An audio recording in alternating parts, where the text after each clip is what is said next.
blessed day to all of us, and let's glorify God today. Sometimes we feel tired, stressed, and overwhelmed, not because of our own problem, but because we are carrying everyone else's worries, everyone else's mistakes, and their struggles. We do it because deep inside, we feel we are in charge. We feel we are responsible in fixing their lives. But the weight was never meant to sit on our shoulder. In the Bible, it tells us in Galatians 6 verse 2, carry each other's burden, and in this way you will fulfill the law of Christ. But in the same chapter, on verse 5, it is said, for each one should carry their own load.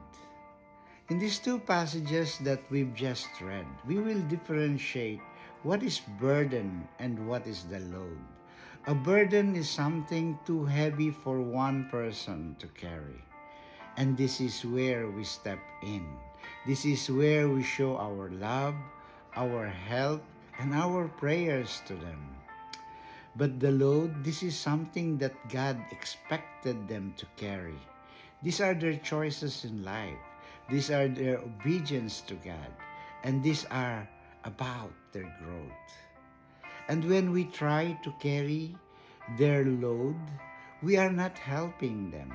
We are actually interfering. Because sometimes we think we are in control. And if we do not do the help or those things to them, everything will fall apart. But you see what God is telling us right now. If you let go, I can work. And it is mentioned in Psalm 55 verse 22. It says, cast your burden on the Lord, and He will sustain you.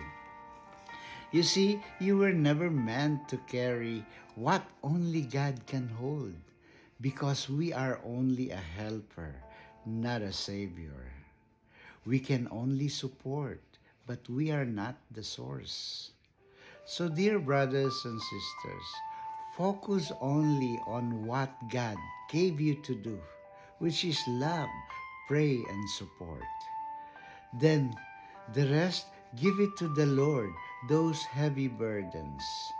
Hope this enlightens us, and thank you for listening. To God be the glory.